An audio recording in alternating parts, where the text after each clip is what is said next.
Bom dia, senhoras e senhores. Dentro de instantes daremos início aos trabalhos. Quero, por gentileza, desligar os seus aparelhos celulares ou mantê-los no modo silencioso durante todo o evento.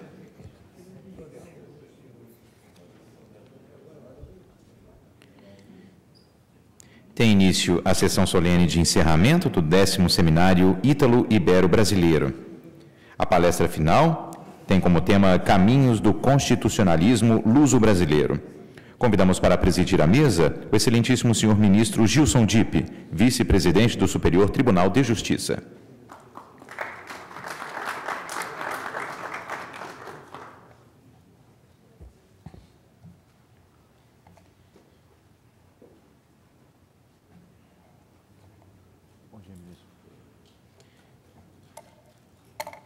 Convidamos também o excelentíssimo senhor embaixador de Portugal, senhor Francisco Ribeiro Teles.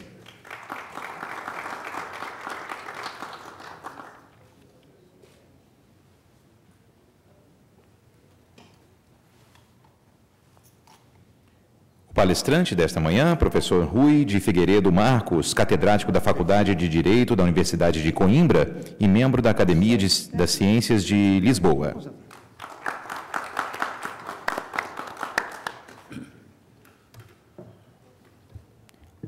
E o professor Carlos Fernando Matias de Souza, coordenador científico deste seminário.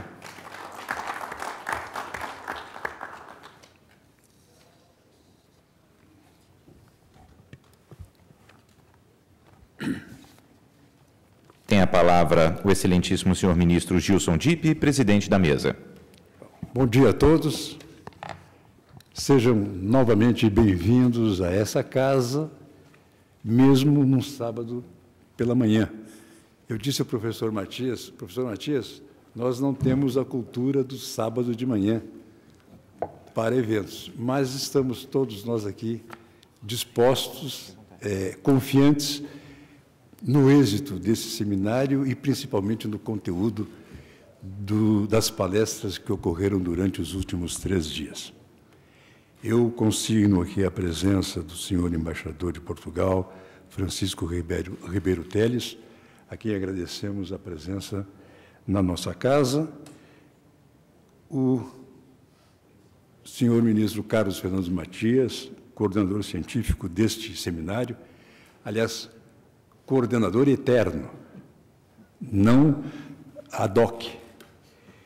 Os professores Rui de Figueiredo Marcos, o nosso palestrante da Universidade de Coimbra, Alessandro Patti, da Universidade de La Sapienza de Roma, José Júlio Fernandes Rodrigues, da Universidade de Santiago de Compostela, e, em nome deles, eu saúdo a todos os senhores presentes para este evento.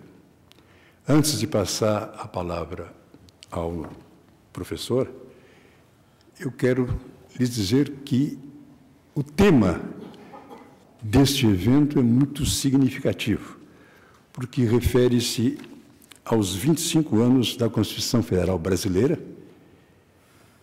aos novos códigos, impactos e desafios tecnológicos. Nós estamos vivendo no país uma nova época, ainda incipiente, de uma democracia que está se autoafirmando, e principalmente em decorrência de uma Constituição que se sobrepôs ao período autoritário e que comemora 25 anos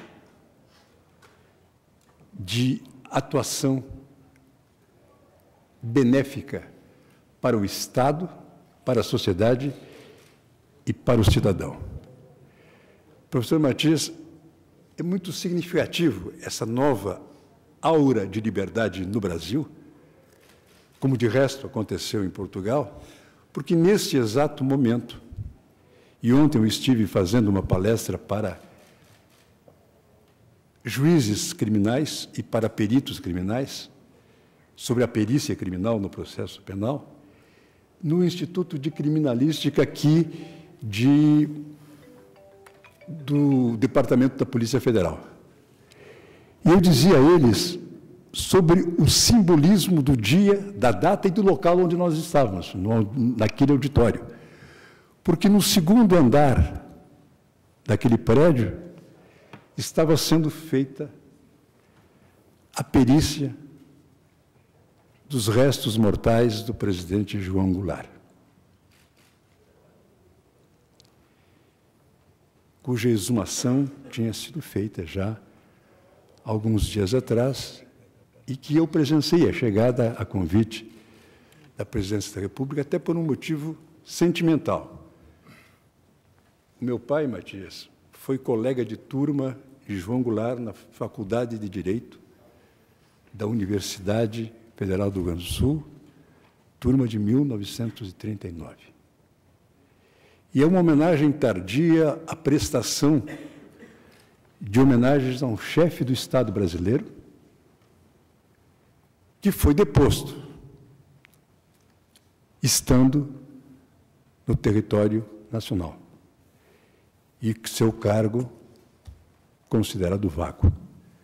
Então, isso é simbólico, não importa o resultado final das investigações, das perícias, isto é o de menos, mas importa, sim, a simbologia do Estado brasileiro, resgatando certos valores e que se deram exatamente porque nós temos uma nova consciência democrática e, principalmente, uma nova visão de respeito à Constituição.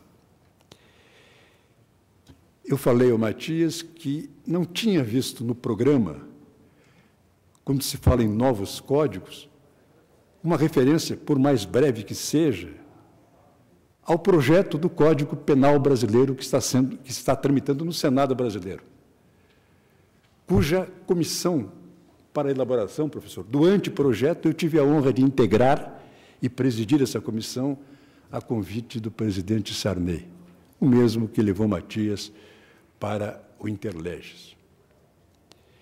E nesse Código Penal, nesse anteprojeto, hoje transformado em projeto, talvez tenha sido a maior revolução no direito penal brasileiro, porque pela primeira vez, no mesmo código, no mesmo instrumento normativo, se colocou, professor, todas as 140 e poucas leis extraordinárias ou extravagantes que dizem respeito ao direito penal, a tipos penais, e que estavam em leis esparsas, dificultando a aplicação da lei, dificultando o conhecimento da lei pelo cidadão e dificultando a aplicação pelos órgãos da investigação, da persecução penal, do processamento e julgamento.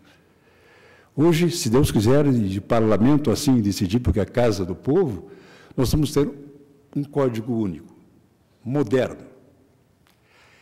E, principalmente, esse foi o mote da comissão que estudou o código, adaptá-lo à Constituição de 1988, porque o nosso Código Penal data de 1940. Evidente que novos tipos penais, novas elaborações sobre a política criminal brasileira na parte geral deveria e foi feito. E o Código avançou, porque nós tínhamos uma diretriz: nenhum tabu deixaria de ser discutido na comissão, por mais divergências jurídico-filosóficas, culturais, que isso pudesse provocar. E no nosso anteprojeto, ampliamos, sim, a hipótese do aborto legal. Aborto continua sendo crime, mas ampliamos essa possibilidade, com todas as divergências esperadas, filosóficas, religiosas, culturais. Criamos novos tipos penais, como o enriquecimento ilícito, existente em vários países do mundo e objeto de tratados internacionais que o Brasil celebrou, e o Brasil não costuma cumprir tratados internacionais assinados por ele e internalizado no nosso sistema através da aprovação do Parlamento e a ratificação por decreto presidencial, ou se cumpre tardiamente. O enriquecimento ilícito está previsto em tratados internacionais. Tipificamos o terrorismo, e tomara que não tenhamos que fazer uso do tipo penal, nos vários eventos que nos antecederam, visita do Papa, Copa das Confederações, agora a Copa do Mundo, as Olimpíadas, precisamos ter um tipo penal, e não apenas um aparato policial caro, sofisticado e difícil. Tipificamos as organizações criminosas, que veio a ser tipificada agora por lei, mas está no Código Penal. Enfim, colocamos como tipo penal a responsabilidade penal da pessoa jurídica, não apenas para crimes ambientais, para todos os tipos de crime, principalmente os crimes contra a administração pública. Especificamos melhor que seja corrupção ativa, passiva, concussão, lavagem de dinheiro. A descriminalização do usuário de droga, desde que portasse consigo uma quantidade limitada, tentando dar ao juiz a possibilidade de ter medidas que o recuperassem e não que digamos que fizesse com que ele ficasse mais preso a essa dependência, com todas as consequências legais. Ao tipificar o terrorismo, também está sendo proposta, professor Matias, a revogação imediata da antiga, vetusta, Lei de Segurança Nacional, elaborado no regime de exceção. Dar uma configuração nova aos crimes de colarinho branco. Lei falha, tipos penais em branco. De 28, 29 artigos, não tem mais do que 7 artigos que foram tipificados em denúncias e ações judiciais. Enfim, eu estou dando só esse depoimento porque é um novo Brasil, é uma nova legislação adaptada a um novo código e aos nossos tempos. Dito isso, e foi aqui apenas uma lembrança que entre os novos códigos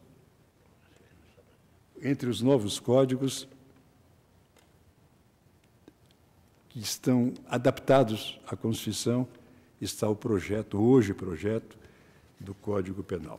Eu quero registrar aqui a presença do meu querido amigo, colega, ministro Paulo de Tarso Sanseverino, também gaúcho, Matias. Eu sou gaúcho pelo Eu sei, mas tu é por afinidade, ele é por legítimo. Eu vou passar, então, a palavra ao professor. A palavra é o professor Rui de Figueiredo Marcos, catedrático da Faculdade de Direito da Universidade de Coimbra e membro da Academia das Ciências de Lisboa. E o Matias me lembrava, ser membro da Academia de Ciências de Lisboa não é para qualquer um. professor. Tem a palavra.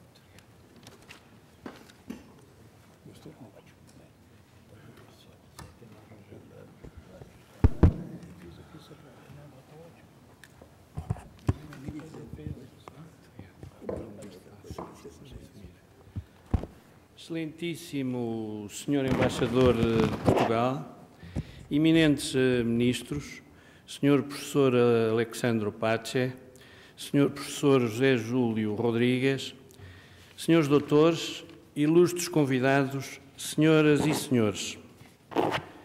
Sr. Doutor Francisco Ribeiro Teles, falar longe da minha pátria universitária, perante um distintíssimo Embaixador de Portugal, como Vossa Excelência é, representa seguramente uma rútila insígnia.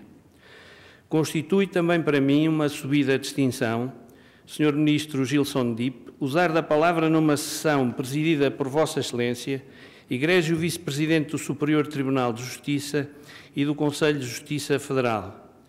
Uma saudação especial é devida ainda ao meu pré-claro amigo, o Sr. Ministro Carlos Fernando Matias de Sousa, pela grandeza e elevação deste Congresso, que superiormente coordenou.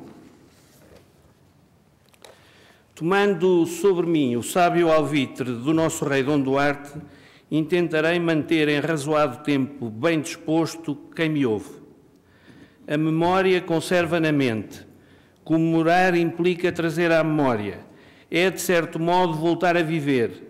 Na circunstância, significa reviver pela lembrança refletida os 25 anos da Constituição Brasileira de 1988. Elegemos como tema princípio desta intervenção os caminhos do constitucionalismo luso-brasileiro. Dada a sua imensidão, não o elevaremos à derradeira minúcia. A medida côngrua do tempo que nos foi assinalado impõe que não se ultrapassem os lineamentos fundamentais. Senhoras e senhores, o direito não irrompe por atos solitários de gênio, nem desaparece fugidiamente como as luzes dos candeeiros noturnos ao amanhecer. Insere-se sempre num certo contexto histórico, constituinte e reconstituinte. A própria natureza do direito reclama que se entenda vinculado à existência cultural e histórica do homem. Aliás, o direito explica-se muito, genética e funcionalmente, por aquilo que não o é. Evidentemente que a historicidade do direito não vive sufocada pelo império do passado. Não seria legítimo esquecer que também o presente faz história. Do mesmo modo que o nosso presente recebe por herança um passado, também ele se faz passado para o futuro, e falo, exatamente na medida em que supera as objetivações já realizadas e institui novos sentidos, aqueles sentidos que virão a constituir em seguida a sua herança espiritual. Ou seja, para utilizar uma belíssima formulação do Padre António Vieira, o presente não é senão o futuro do passado. Uma observação que certeiramente se aplica ao iter evolutionis constitucional. O constitucionalismo reflete um daqueles domínios jurídicos cuja evolução não se traceja em vaso fechado. Há impulsos unissonantes em vários quadrantes geográficos, correspondendo a idênticas exigências. No entanto, o estabelecimento de primogenituras, a comprovação do sentido das influências e o grau de pureza de fenómenos autóctones não se apresentam a miúdo problemas fáceis de resolver. Não é dado à solidão o constitucionalismo. Não raro os ventos translativos fazem vojar as sementes constitucionais entre países e continentes. Como um pêndulo histórico, alguns constitucionalismos aproximam-se e distanciam-se. São exatamente os passos compassados ou descompassados do constitucionalismo português e brasileiro que fornecerão o mote para as considerações que se seguem. Senhoras e senhores, os anseios constitucionais portugueses conheceram uma primeira expressão quase indecorosa em termos patrióticos. Uma prova de que um contexto pouco benévolo pode conduzir ao padecimento de vertigens. Aludimos à controvérsia súplica de 1808 dirigida a Napoleão. constituíra-se uma deputação portuguesa destinada a saudar o imperador em Bayonne. Com ela seguiu um famoso papel que deveria ser entregue a Napoleão. Os redatores deste documento, a que têm sido associados nomes de destacados juristas, como Ricardo Raimundo Nogueira, Simão de Cordes Brandão e Francisco Duarte Coelho, articularam ao imperador vários pedidos que, a serem concedidos, mudariam a face do direito português. À cabeça encontrava-se a outorga de uma Constituição e de um rei constitucional, mas que devia ser príncipe de sangue da família imperial, ou seja, um familiar de Napoleão. Avançava-se mesmo que uma Constituição semelhante à do Grão-Ducado de Varsóvia seria bem recebida pelos portugueses, alterando-se apenas o modo de eleger os representantes nacionais que devia realizar-se pelas câmaras. Ao mesmo tempo, reclamava-se a consagração constitucional dos princípios da separação de poderes, da igualdade dos cidadãos perante a lei e o direito à liberdade de imprensa, porquanto a nossa decadência resultava, segundo ao tempo soava, do erro e da ignorância. O pedido esfumou-se. De qualquer modo, não deixaria de ser muito estranho que a liberdade e a igualdade chegassem a Portugal pela mão do invasor. Mais estranho ainda, se pensarmos que Napoleão tinha como lema político que de longe e de cima é que um homem pode governar os homens. Indiscutível relevo constitucional viria a assumir, um pouco mais tarde, a Carta de Lei de 16 de dezembro de 1815, que elevou o Estado do Brasil à categoria de reino. Não se afigura temerário supor que a história do direito brasileiro e, mais estrondosamente, a história política do Brasil teria seguido um curso bem diferente se a corte de Dom João VI não houvesse estanciado em terras brasileiras. Não foi um tempo imenso, mas durou bastante para mudar a face da ordem jurídica brasileira, avultando no plano político a ascensão do Brasil, nos termos da lei, à dignidade, preeminência e denominação de Reino do Brasil. Daí que se formasse um só reino, debaixo do título Reino Unido de Portugal, Brasil e Algarves. Não foi com certeza arbitrária esta ordem de trindade de reinos. O Brasil, atendendo ao seu relevo no concerto imperial, vinha naturalmente numa posição que antecedia a dos Algarves, apesar da sequência do tempo histórico. Um importante reflexo da mudança recaiu na intitulácia ao que devia encabeçar os diversos diplomas legislativos.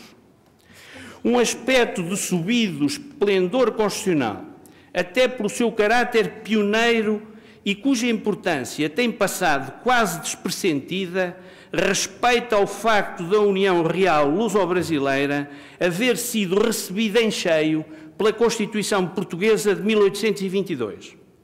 Aí se proclamava, sem rodeios, que a nação portuguesa é a união de todos os portugueses de ambos os hemisférios, formando o seu território o Reino Unido de Portugal, Brasil e Algarves.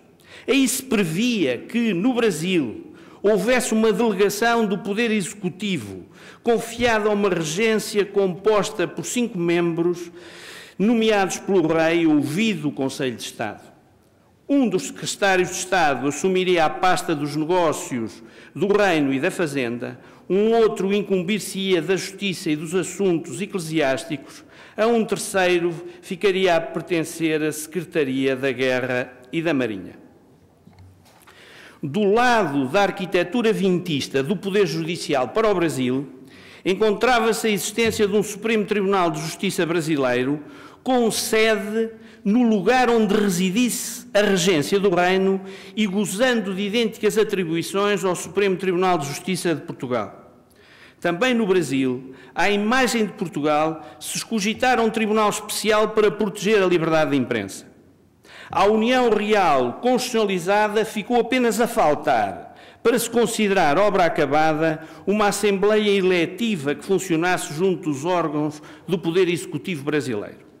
Isto não obstante o Brasil não fugir à regra de eleger para as Cortes os seus deputados em função de divisões eleitorais nos termos do artigo 38 da Constituição.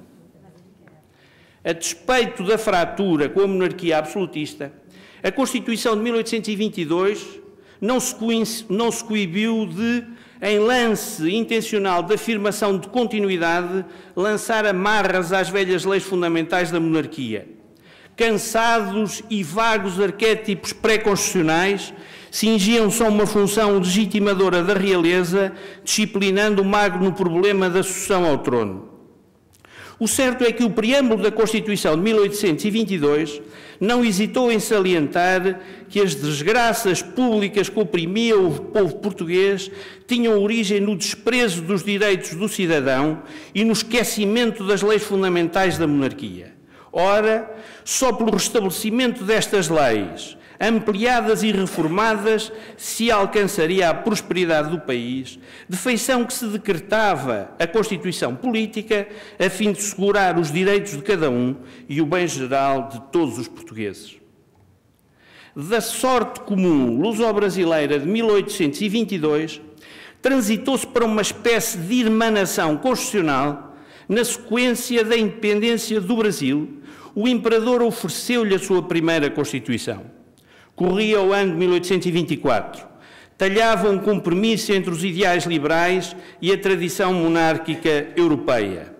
Se vehementer não esquecia os direitos individuais, também guindava o imperador a uma posição de superlativo relevo constitucional, entregando-lhe de um só golpe o poder moderador e o poder executivo.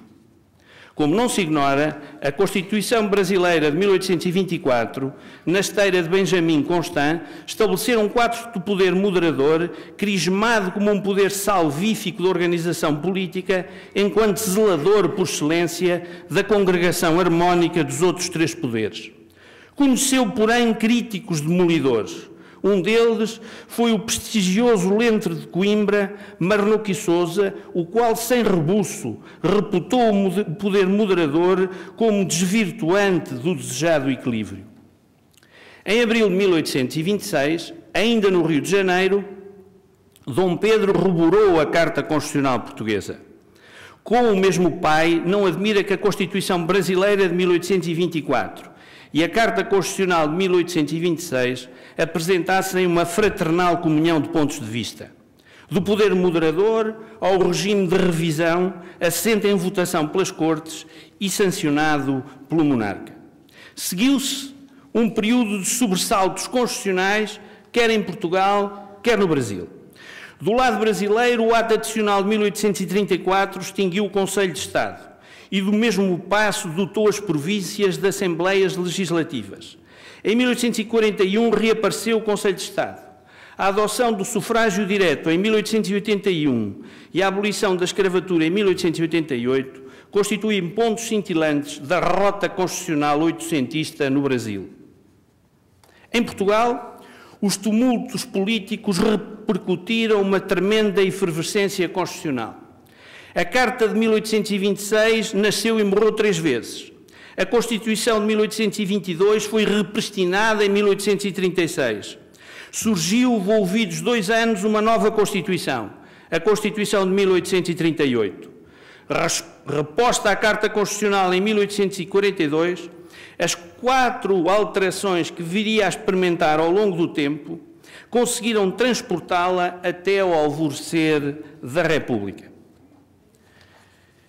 Senhoras e senhores, e agora aqui podemos falar de um novo ciclo de enlaçamento constitucional entre o Brasil e Portugal.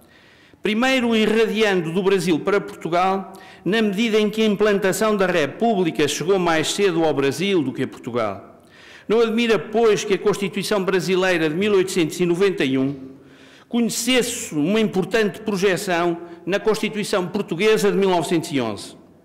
Como não se ignora, a deposição de Dom Pedro II em 1889 trouxe consigo a República e a Federação. Um Congresso Constituinte, 2 anos envolvidos, haveria de aprovar a nova Constituição. Esculpida segundo o modelo norte-americano, a importação não vicejou na sua plenitude, porque o terreno histórico-jurídico e social não lhe era propício. A Constituição de 1891, além de encerrar uma larga cartilha de direitos, liberdades e garantias individuais, afirmava um nítido caráter laicizante, tão ao gosto da República. As províncias surgiram elevadas a Estados federados e o sistema de governo era presidencial, com um Congresso bicamaral, Câmara dos Deputados e Senado. Entretanto, em Portugal, factos houve que precipitaram a queda da monarquia. O ultimato inglês de 1890 foi extremamente desprestigiante e feriu a consciência nacional. Recorrendo à ditadura, o governo de João Franco não ajudou a serenar os ânimos. O trágico desfecho que o regicídio de 1908 constituiu veio a representar um abalo decisivo para a instituição monárquica. A tensão revolucionária explodiu, em larga medida, fruto da atividade política e da influência social que nos meios urbanos, e só neles, o Partido Republicano Português já lograra atingir. Há que reconhecer que o republicanismo português germinou e cresceu no santuário das ideias liberais. Não foi contra o liberalismo que o republicanismo se ergueu. A sua cruzada radicou antes na destruição da monarquia e no rompimento do ajuste compromissório que a realeza estabelecera com o liberalismo sob o figurino da monarquia constitucional. Impunha-se, pois, cortar cerce este aproveitamento desvirtuador e reinterpretar o credo liberal à luz dos paradigmas republicanos. Consumou a ruptura a Constituição de 1911, se bem que longe de um republicanismo radical que pretendia centralizar na Assembleia os poderes de Estado. Ao invés, aderiu-se em 1911 à visão clássica da separação de poderes, considerados independentes e harmónicos entre si. O Parlamento da Primeira República, que recebeu a designação de Congresso, era composto de duas câmaras, a Câmara dos Deputados e o Senado. Por conseguinte, na linha do Brasil, um sistema bicamaral. No recorde de 1911, o Poder Executivo era exercido pelo Presidente da República e pelos ministros. Entre estes, haveria um nomeado pelo chefe de Estado, que seria o Presidente do Ministério. O Ideário Republicano de 1911 constitucionalizou um elenco de direitos fundamentais que girava em torno das liberdades públicas dos cidadãos. As grandes novidades, porém, vieram diretamente do Brasil. Pretendemos aludir à igualdade jurídico-formal, ao habeas corpus, à defesa dos direitos através do controle judicial da constitucionalidade das leis e à possibilidade de existirem outros direitos para além dos indicados na Constituição. À inspiração brasileira também se ligam a alguns preceitos laicizantes e anticlericais.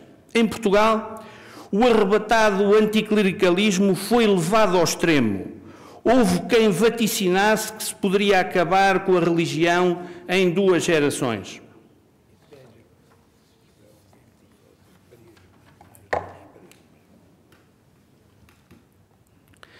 Assumindo, senhoras e senhores, uma filosofia política dissonante, a presidência de Sidónio Pais, militar e grande professor da Universidade de Coimbra, durou entre dezembro de 1917 e dezembro de 1918.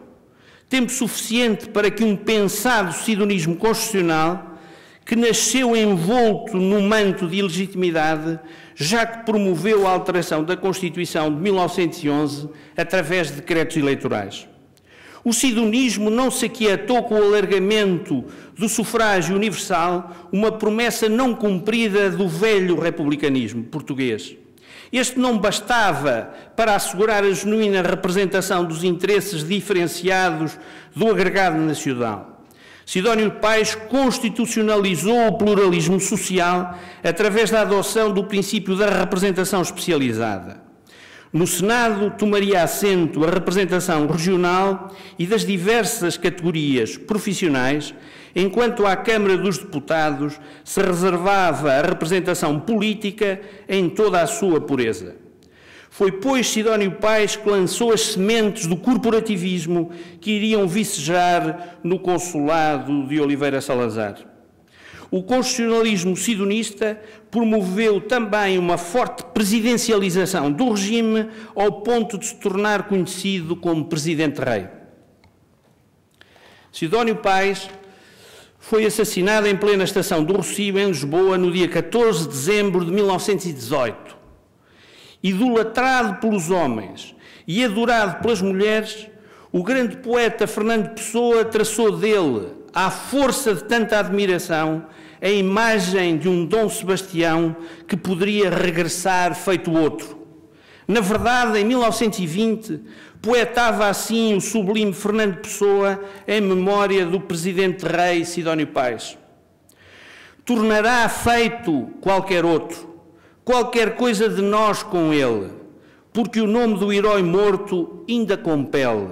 Regresse sem que a gente o veja, regresse só que a gente o sinta, impulso, luz, visão que seja e a alma presinta.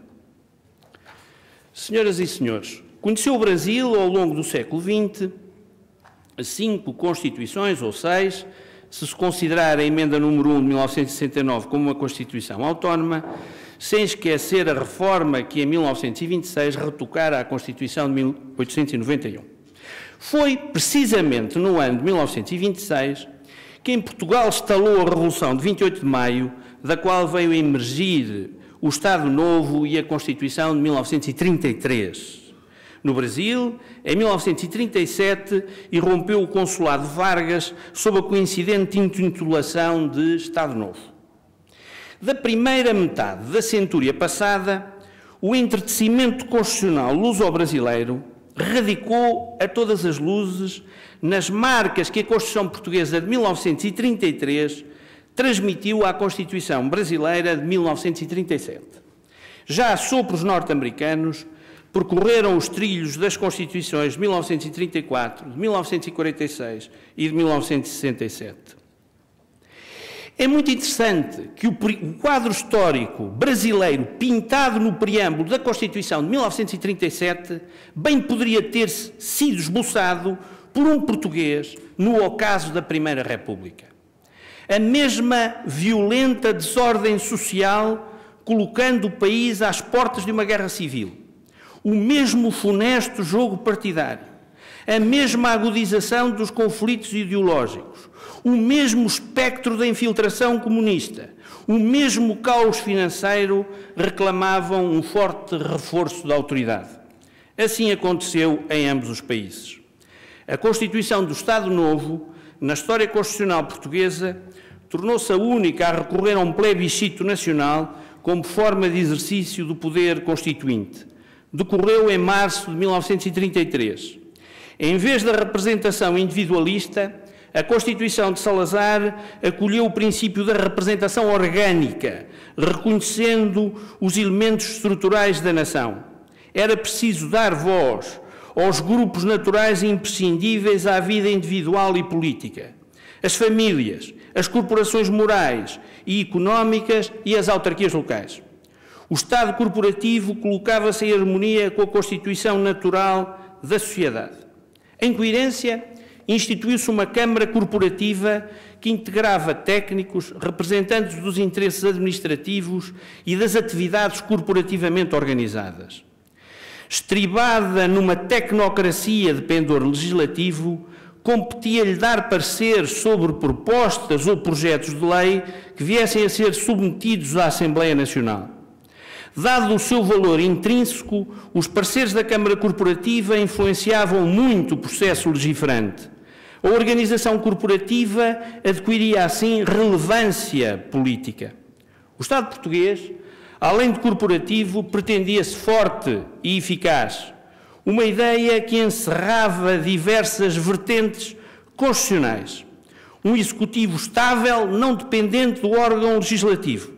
Por seu turno, a Assembleia Nacional, sem fraturas partidárias, encontrava-se confinada à aprovação das bases gerais dos regimes jurídicos e à ratificação de diplomas governamentais. Ao abrigo de sobressaltos parlamentares e partidários, a prática política do Estado Novo caminhou rapidamente para um presidencialismo do Primeiro-Ministro. Um executivo coeso transformou-se no centro nevrálgico do poder político. Os direitos fundamentais experimentaram um desvio orgânico ao corporativo com relevo diminuto dos direitos políticos. Ora, foi exatamente o figurino autoritário e corporativo da Constituição de 1933 que passou a trajar a Constituição brasileira de 1937. Senhoras e senhores, a grande comunhão de ideias político-constitucionais entre Portugal e o Brasil só surgiria no último quartel do século XX, sustentada nas amarras que a Constituição brasileira de 1988 lançou à Constituição portuguesa de 1976. É certo que o nascimento ocorreu em berços contextuais diferentes. A Constituição portuguesa saiu de uma Assembleia Constituinte como corolário da Revolução de Abril de 1974. A ruptura com a ordem jurídica anterior assumia-se frontalmente. Ao invés, na sequência de uma iniciativa do Presidente Sarney, a Emenda Constitucional número 26, de 27 de novembro de 1985, afastando a solução da Constituinte exclusiva, cuja missão se exaurisse na feitura da nova Constituição, optou por um Congresso com poderes constituintes. Do mesmo passo, funcionaria como Congresso ordinário e assim permaneceria após a elaboração da Constituição. Ou seja, longe de qualquer legitimidade revolucionária, o que se almejou, ao contrário de Portugal, foi uma autêntica transição constitucional. A um simples relance, salta à vista a comum tecedura no que toca ao caráter expansivo do tecido constitucional português e brasileiro, muito para além da garantística organização política, afoitando-se longamente na ordem económica e social. Por outro lado, a Constituição brasileira recebeu a matriz prospectiva programaticamente exposta pela Constituição portuguesa. Sem dúvida que elevar o texto constitucional à minúcia representava um meio de defesa contra as oscilações do legislador ordinário. Longe de ser exauriente, decidi eleger 12 tábuas comuns de ordenação constitucional luso-brasileira a partir de 1988. Primo, um pórtico principiológico reluz em ambas as Constituições, descontando o federalismo de duplo grau que a realidade brasileira impunha. O artigo número 1 da Constituição de 1988 declarou que o Brasil se constituiu num Estado democrático de direito. Ora, a Constituição portuguesa preferiu, numa ordem predicativa menos feliz, a expressão Estado de Direito Democrático. A seu lado, eleva-se em ambas o princípio da dignidade da pessoa humana. Avulta com nitidez a preocupação conjunta de sobrepujar a importância dos direitos fundamentais, colocando o seu radioso elenco numa posição que antecede a organização do poder político. Na esteira da aplicabilidade imediata dos direitos individuais, proclamada pela Constituição portuguesa, o artigo 5º da Constituição brasileira dispõe, em gesto concordante, que as normas definidoras dos direitos e garantias fundamentais têm aplicação imediata. Um outro registro comum luso-brasileiro, no âmbito dos direitos fundamentais, denota o reforço do velho pecúlio liberal com uma extensa cartilha de direitos económicos, sociais e culturais. À inspiração portuguesa se fica a dever ainda a menção brasileira de que os direitos e garantias expressos na Constituição não excluem outros decorrentes do regime e dos princípios por ela adotados ou dos tratados internacionais em que a República Federativa do Brasil seja parte. Em jeito de acórdãos acordes, em jeito de acordes unissonantes, salientam-se as consagrações constitucionais do direito de resposta, do direito à imagem, da defesa do consumidor e do direito da ação popular para a tutela do ambiente, do património histórico e cultural. O sistema eleitoral do Presidente da República do Brasil ostenta evidentes reflexos do modelo português. À talha portuguesa se terá também ficado a dever o recorte brasileiro da figura da inconstitucionalidade por omissão. A Constituição de 1988 esculpiu dois institutos no que ao tema toca: a ação direta de inconstitucionalidade por omissão e o mandado de injunção. Assim, declarada a inconstitucionalidade por omissão de medidas para tornar efetiva uma norma constitucional, será dada ciência ao poder competente para as adotar. Via de regra, a verdade é que a omissão não resulta de insciência, mas de um intencional quietismo político. Tratando-se de um órgão administrativo, receberia uma ordem para suprir a omissão no prazo de 30 dias. O mandado de injunção conceder-se-ia sempre que a falta de norma regulamentadora tornasse inviável o exercício de direitos e liberdades constitucionais e das prerrogativas inerentes à nacionalidade, à soberania e à cidadania. Como proficiente aqui salientou o Sr. Ministro Gilmar Mendes, esta instituição causou alguns melindres e uma certa desilusão. Acendeu-se a ars oponendi et respondendi quando o egrégio ministro Moreira Alves sustentou que no mandado de injunção não haveria possibilidade de substituir ao legislador. Quando muito advertia-se a sua entrada em mora, uma simples mora legislatoris. Mais tarde, perante uma evidente obstinação legislativa em não atuar, o Superior Tribunal Federal veio entender que provisoriamente podia proferir uma norma. Logo estalaram as críticas em nome da usurpação de poder e a questão não se aquietou. Não pode ficar ainda sem menção o elo luso-brasileiro pelo que concerne à revisão da Constituição. Ambos os textos encerram um importante elenco de limites materiais de revisão, embora o português se apresente bem mais copioso e exuberante, o que conduziu a uma maior petrificação da Constituição de 1976, parecendo recear as mutações da historicidade jurídico-constitucional. Do lado português, a revisão constitucional comporta duas espécies.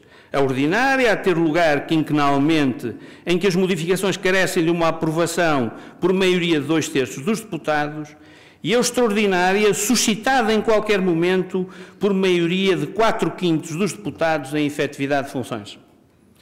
Do lado brasileiro, reconhece-se o dedo lusitano no artigo 3º do ato das disposições constitucionais transitórias que previra uma revisão constitucional ao cabo de 5 anos de vigência. Todavia, o certo é que no Brasil se admite uma só modalidade de revisão constitucional: a via única da emenda constitucional realizável a qualquer momento ao abrigo de uma maioria qualificada. Mas o constitucionalismo não se faz sem constitucionalistas. E na pauta doutrinal brasileira inscreveram-se desde há muito os contributos dos mais destacados mestres das escolas de Coimbra e de Lisboa. Um teatro de acesas e fecundas disputações, que levou à cena múltiplas peças comuns, aparecendo os atores, os mesmos, nem sempre com os mesmos trajes.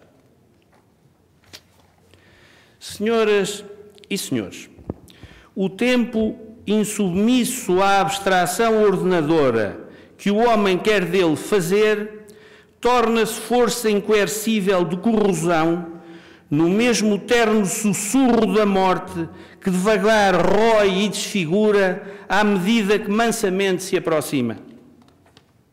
A Constituição não pode acalentar a pretensão de ser a sede inexoravelmente última de todo o direito do presente e do futuro. O Estatuto Constitucional, na sua intencionalidade matricial, desvela a assimilação jurídica de certos valores políticos, a instituição de um certo projeto político ou constitucional que logrou vingar no momento constituinte. O destino e a contingência do político ditam sempre sucessivas revisões. Daí que o grande mestre de Coimbra, Castanheira Neves, não hesita em subscrever o juízo de René Marsic, que nem por soar severamente estrídulo deixa de ser válido. Absoluta não é a Constituição, absoluto é o direito. Também, um pouco a esta luz, se pode ler a recente afirmação do reputado constitucionalista Gomes Cantilho, sustentando que cada geração tem o direito de rever a sua própria Constituição. A doutrina agita-se muito revolta. Além fronteiras, pinta-se a visão ameaçadora do crepúsculo do constitucionalismo, The Twilight of Constitutionalism. Eis um título bem recente e sugestivo. Fala-se de uma nostalgia constitucional aferrada a conceitos já em ruínas. Debate-se a subsistência de um constitucionalismo para além do Estado, a constitutionalism beyond the state e a erosão da soberania estadual. Enfrenta-se, perante os maiores apelos de uma integração europeia, a crença num constitucionalismo transnacional e multinível, com a natural dificuldade de o conciliar com o princípio da legitimidade democrática. Gunther Teubner aponta por seu turno a um constitucionalismo societal. Se o constitucionalismo vibra com a mudança, o certo é que não há vislumbre de um rumo firme. Como bem acentua o constitucionalista Martin Luglin, constitutionalism is changing. This is beyond question, but the direction of change remains an open issue.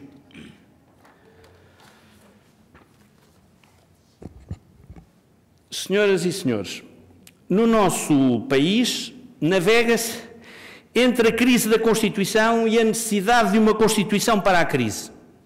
Os economistas, soterrados e amargurados pelas finanças públicas, reclamam uma Constituição para o euro, já que a que existe nasceu à luz do escudo. Em certo sentido, os factos revoltaram-se contra a Constituição. E não se pode dizer, como gritava um velho e ilustre pensador, tanto pior para eles. Em Portugal, quando a Constituição ainda diz procurar abrir caminho para uma sociedade socialista, atormenta-nos um borrascoso capitalismo atingido por uma desregulada regulação. Quando a Constituição, em matéria de direitos sociais, proclama um Serviço Nacional de Saúde tendencialmente gratuito, as taxas moderadoras nos hospitais sobem sem cessar. Quando a Constituição, no âmbito dos direitos culturais, promete estabelecer a progressiva gratuitidade de todos os graus de ensino, as propinas aumentam vertiginosamente. Quando, de acordo com os ditames constitucionais, incumbe ao Estado organizar, coordenar e subsidiar um sistema de segurança social, proteger os cidadãos na velhice, declarando expressivos verbis que as pessoas têm direito à segurança económica, artigo 72, número 1, direito este, que segundo um acórdão do Tribunal Constitucional Português, tem por núcleo essencial o pagamento das pensões, assiste-se em Portugal a cortes violentíssimos nas pensões de aposentação. Além do mais, há, no dizer do professor Jorge Miranda, uma afronta ao princípio da proteção da confiança. As pessoas que trabalharam toda a vida têm legítimas expectativas de receber agora as pensões tal como foram definidas na altura própria e para as quais efetuaram os descontos legalmente estabelecidos nos seus salários. Palavras indiscutíveis de Jorge Miranda. Senhoras e senhores,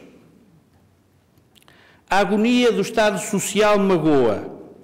No meio dos destroços dos direitos adquiridos, é o próximo que fica mais distante. É a paz íntima daqueles que, chamados a sacrifícios imprevistos, se inquieta irremediavelmente. É o homem de sorriso magoado, saído do verso dos simples de Guerra Junqueiro, que, cheio de pranto e de meiga indignação, desabafa com a sua única confidente. Só tu, estrela, me conheces, em minha dor, minha aflição. Só tu não dormes, não esqueces, só tu ouviste as minhas preces, bendita estrela, o teu clarão. Senhor Embaixador de Portugal, eminentes ministros, ilustríssimos convidados, é tempo de concluir. Na turbulência de uma crise como aquela que em cheio atinge Portugal, não devemos atar as mãos ao receio, até porque, nos perigos grandes, o temor é maior muitas vezes que o perigo. Na situação em que estamos postos, o pior e o melhor da natureza humana tendem a vir à superfície. O otimismo cândido e o pessimismo angustiante misturam-se em assomos contraditórios. No belíssimo acerto do grande Machado de Assis, há pessoas que choram por saber que as rosas têm espinhos, e há outras que sorriem por saber que os espinhos têm rosas. Também o constitucionalismo luso-brasileiro conheceu espinhos e conheceu rosas, mas não reflete a imagem de um viandante exausto que se senta à beira da estrada, numa velha pedra musgosa, contemplando melancolicamente o caminho percorrido.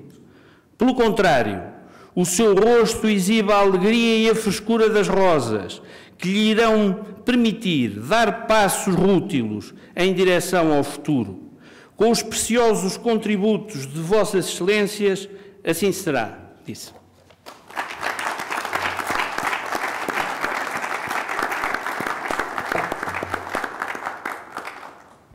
Quero agradecer as palavras do professor Rui de Figueiredo Marques sobre os caminhos do constitucionalismo luso-brasileiro, de uma profundidade, mas ao mesmo tempo, professor, de uma clareza.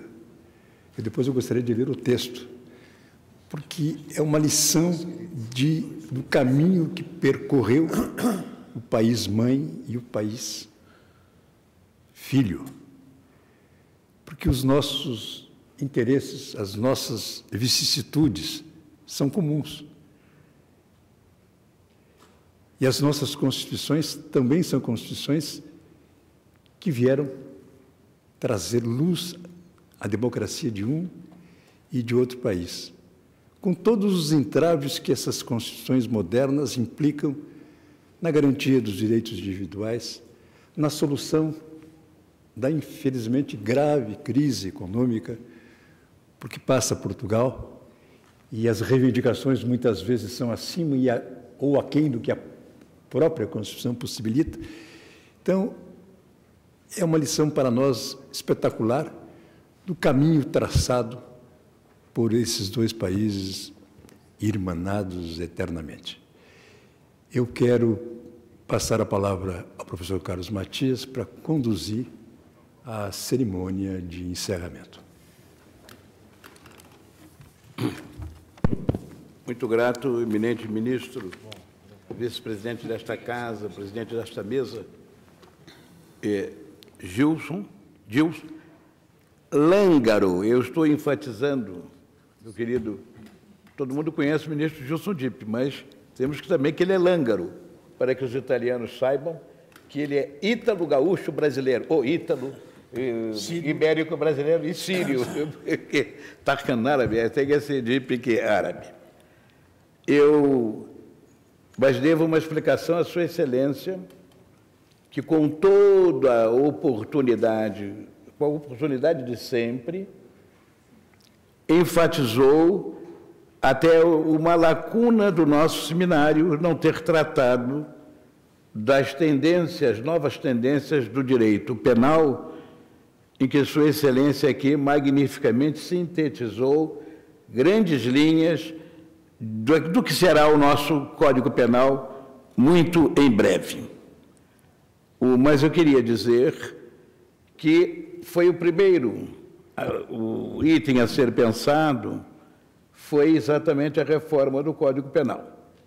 Até porque, nesta casa, o presidente e o vice-presidente, outros motivos não tivéssemos, são ligados intimamente. Não vou dizer que tem ligações incestuosas com o Código Penal, mas eles vivem, eles estão no Código Penal andante. E chegamos a conversar com o nosso comum querido amigo Juarez Tavares, e aqui exalto a grandeza do presidente Fischer, que lembrou, foi o primeiro a lembrar do nome de Juarez Tavares, sendo que quem os conhece sabe que, em linhas de direito penal, não são necessariamente, não estão em convergência. E o Juarez Tavares estava indo para o exterior e me sugeriu que nós mudássemos a data para ele poder vir. Ora, nós sabemos que é praticamente impossível. É uma lei de Newton que diz que 2 corpos não podem ocupar ao mesmo tempo o mesmo lugar no espaço. E esse auditório, graças a Deus, é muito solicitado e, portanto, eu não poderia cometer o risco até de mudar uma data, se fosse o caso. Valeria, só para ter Juarez Tavares. Mas se o Juarez não está aqui, depois falei com o Fernando Fragoso, presidente do Instituto dos Advogados Brasileiros e filho de Heleno Cláudio Fragoso, e tentamos, mas a verdade é que todos são muito ocupados. E é muito bom que nós trabalhemos com gente ocupada, porque com desocupado nós não queremos nada. O tempo eu gostaria de dar aqui, fazer uns registros apenas.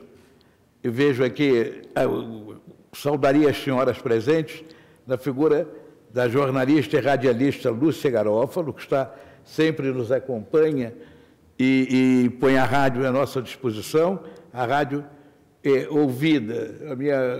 O meu carro, o carro que me serve, tem GPS e 89.9. É a frequência da Brasília Super Rádio FM. A generosidade do ministro Gilson Dipp me permite que eu faça, por delegação, o convite ao professor José Júlio, que nos acompanha, Mesa Fernandes Rodrigues,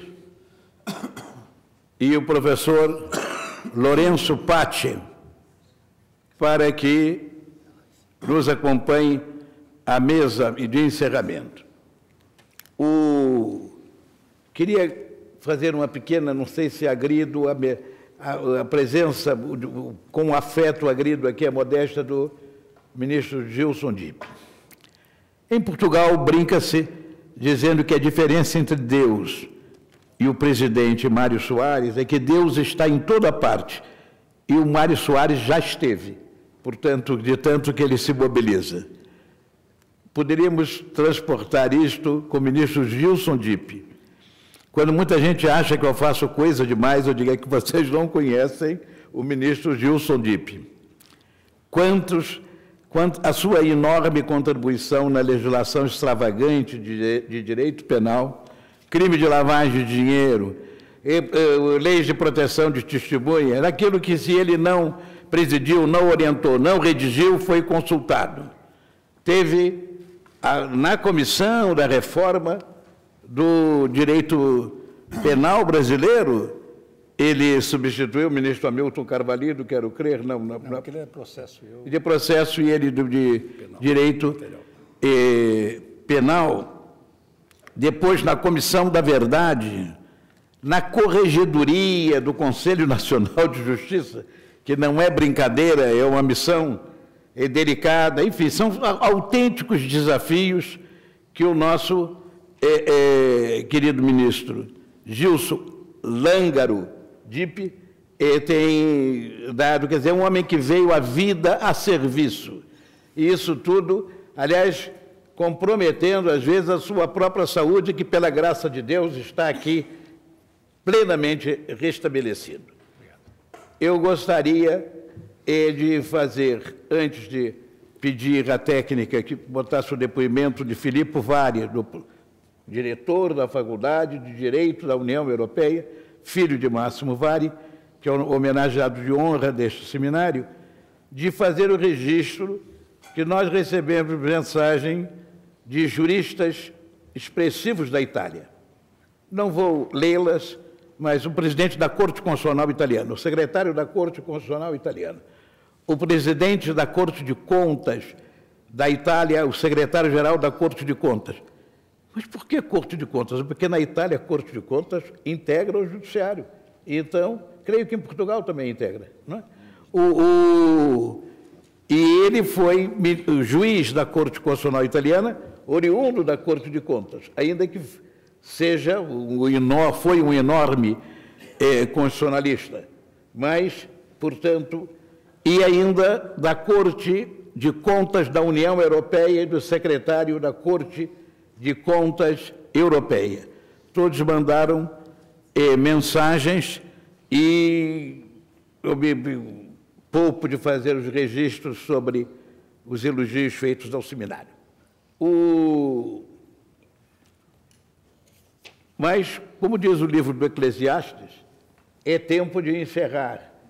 Antes de fazermos o elogio devido a Máximo Vari, que Deus chamou este ano, em junho, para uma outra morada, e por que Máximo Vari recebe essa homenagem singela do nosso seminário?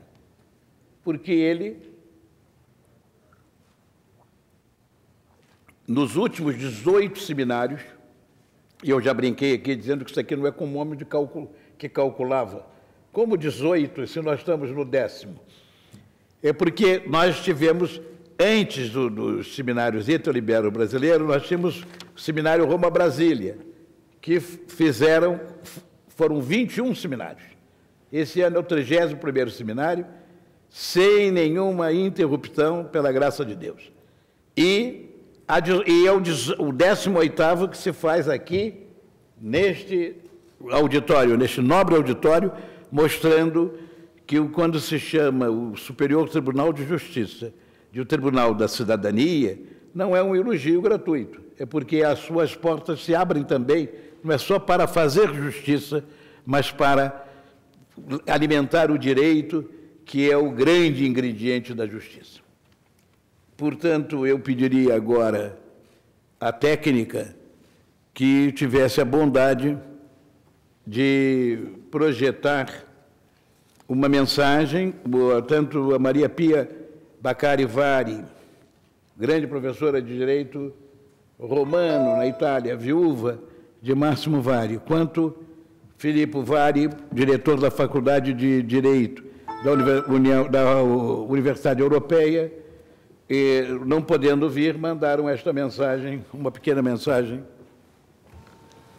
Buongiorno a tutti. Bom dia a todos. Signor Ministro Gilson Diep, caro Professor Carlos Fernando Matias de Sousa, cari amici del Comitato Scientifico e del Comitato Promotore del 10° Seminario Italo-Ibero Brasileiro di Studi Giuridici, a nome di mia madre Maria Pia, mio personale e di tutta la famiglia Vari, desidero esprimere il più vivo ringraziamento per aver voluto dedicare questo 10° seminario alla memoria di mio padre. Papà era un grande amante del Brasile.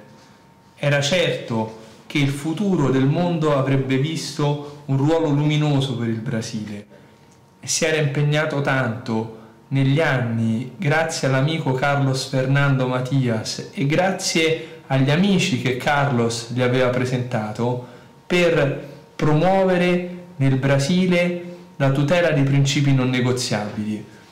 Una delle cose di cui andava maggiormente fiero nella sua carriera professionale era un articolo che aveva scritto sulla Foglia di Sao Paulo sulla tutela del diritto alla vita del feto anencefalo.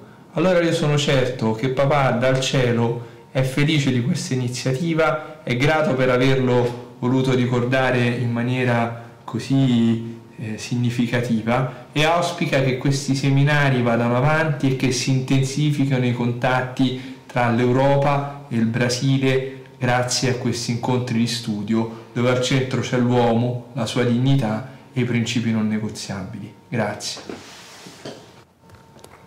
Buongiorno. Eu creio que esteja muito claro, não é que ele faz, inclusive vejo que ele não se refere a direitos fundamentais, ele diz a princípios jurídicos inegociáveis. E faz uma referência ao direito à vida, inclusive a um artigo que eu tive a honra de traduzir para a Folha de São Paulo, de autoria de seu pai. Vari era um membro efetivo dessa nossa comissão, indicava, porque os grandes juristas italianos que vieram aqui ao Brasil nesses últimos 18 anos, ou até mais, mas com ele, com a participação dele, eram indicações de Vari. E nós não é um seminário com recursos do Estado de São Paulo, então nós não temos dinheiro para eventualmente gastar errado. Portanto, Vari sempre era um tiro na mosca. Convida este, convida aquele. Era impressionante, nunca tivemos, e indiretamente até, Alessandro Patti é uma indicação de Vari. Por que indiretamente? Porque o último jurista a ser indicado, o penúltimo, para ser indicado por Vari foi Lourenço Patti, que é filho, um jovem jurista, filho de Alessandro Patti. E agora, quando este ano, eu tive, como Deus escreve certo por linhas certas, nós é que lemos errado. Imagine que eu fui a uma reunião, eu sou muito ligado à Igreja Católica, minha ficha é muito conhecida, e fui a uma reunião no Vaticano, e para tristeza minha, ao receber um convite de Vari para jantar, recebo um telefonema pedindo se podia adiar o jantar por 3 dias. Claro que podia. E 2 dias depois eu estava acompanhando o seu sepultamento, até me emociono muito, em Roma, na cidade de Frosinone, encostado a Roma. E a Corte Constitucional teve uma gentileza de botar um carro para que pudéssemos ir prestar essa última homenagem. Mas Vari sempre foi um efetivo membro desta comissão. Ele agora, creio que contribuiu muito para a sua passagem, porque depois de ser juiz da Corte Constitucional Italiana, juiz da Corte de Contas, presidente da Associação dos Magistrados Italianos, depois professor de diversas universidades italianas. Ele foi nomeado juiz da Corte Constitucional, termina a Corte Constitucional Italiana, ele é feito vice-presidente emérito e foi nomeado para a Corte de Contas da União Europeia.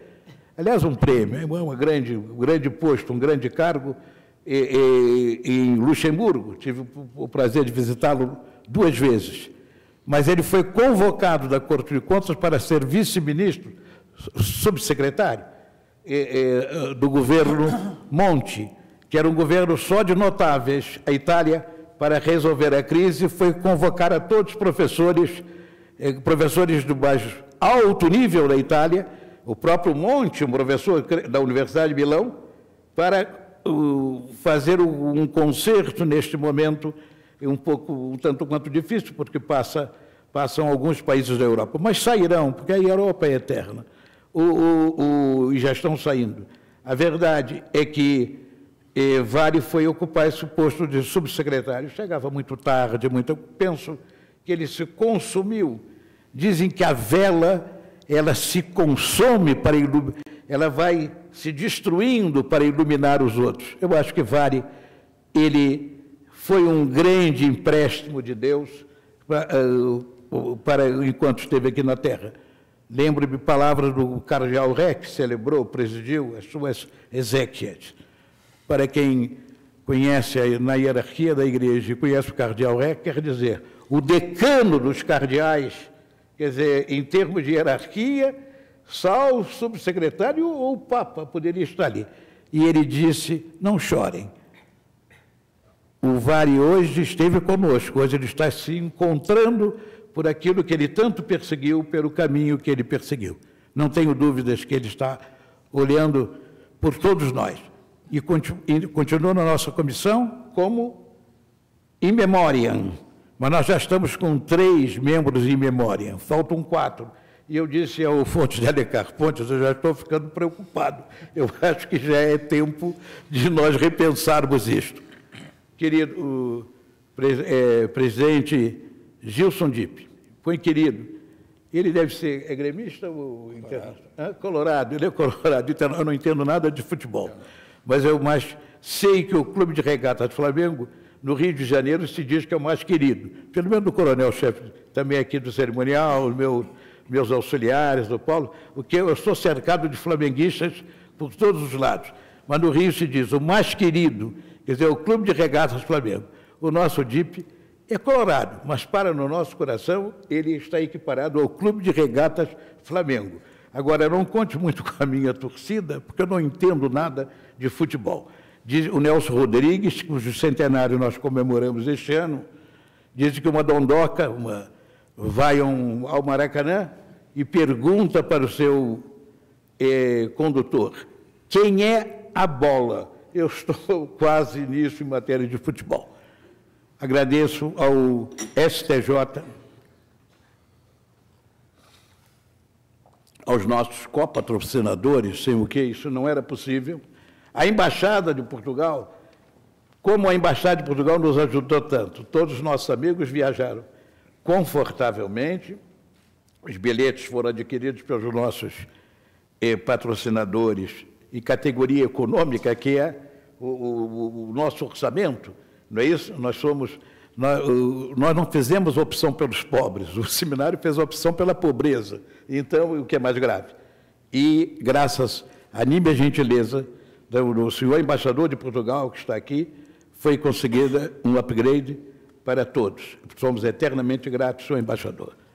Quero agradecer a participação de todos, em especial de Alessandro Patti, de José Júlio, Fernandes Rodrigues e do nosso querido amigo Rui de Figueiredo Marcos, na pessoa dos quais eu vejo todos aqueles que participaram dando o brilho. Mas eu faria uma exceção, aqui o nosso Paulo de Tarso Sanseverino, que ontem deu um banho aqui na nossa, como sempre, né, que é o saber sobre pernas, o nosso Carlos Bastide, vejo o Ibsen, Noronha e tantos outros. Mas para me defender, e aqui vamos encerrar, diziam que o presidente Vargas, quando foi eleito para a academia, o Olegário Mariano ficou muito triste, porque não foi citado pelo Getúlio. E o Getúlio disse, não sejas ingrato, com aquele sotaque gaúcho.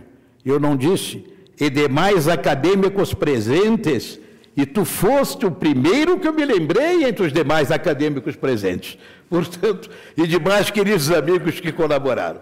Querido ministro Gilson Dipp, peço que transmita também ao nosso querido ministro Félix Fischer, e a toda esta casa pelo apoio, aos funcionários, o cerimonial, a segurança, o cafezinho, enfim, tudo porque aqui há uma conjunção de esforços, entendeu? E eu tenho um auxiliar aí que é espírita, digo, é quase uma incorporação. Portanto, agradecer também a minha equipe, que é um exército de brancalhões. Está aqui o Paulo, está aqui o Ronald, está aqui o André, não é? E que tem nos ajudado. A professora Maristela Basso disse que é impressionante a equipe, o trabalho da equipe. Eu digo, será que ela sabe o tamanho da equipe? Mas o Hegel dizia que, na dialética, que a grande era a transformação da qualidade em quantidade, pois nós transformamos a grande qualidade dos meus auxiliares em uma grande quantidade que permite também nos ajudar na infraestrutura, não é? Daqueles que estão em todos os cantos nos ajudando. Agradeço muito esta colaboração inestimável do Superior Tribunal de Justiça. Uma vez, uma grande instituição a qual sou ligado, uma universidade, disse, nós tivemos o pedido indeferido, você podia nos ajudar? Eu digo, bom, já foi indeferido, eu aí me lembrei de um caso que ocorreu no interior de Minas. Havia uma rezadeira, e essa rezadeira curava mordida de cobra. E foram à rezadeira para curar. E ele disse, mas vem cá, vocês já deram esse tal de soro? E disse, já. Então eu não posso fazer nada, porque eu tenho reza contra a mordida de cobra, mas contra o soro eu não tenho. Então eu disse, não posso fazer mais nada. Se já foi indeferido, será uma impertinência pedir uma revisão. Presidente, devolvo a palavra a Vossa Excelência para encerrar. Bom, em nome do STJ, quero manifestar a nossa satisfação, a nossa honra de ter sediado mais uma vez este seminário. Quero agradecer a todos os palestrantes, convidados, equipes de apoio, patrocinadores, copatrocinadores, mas agradecer principalmente a presença e a atenção de todos os senhores que diariamente aqui participaram, vibraram, aprenderam, discutiram, criticaram, mas deram uma alma a esse seminário.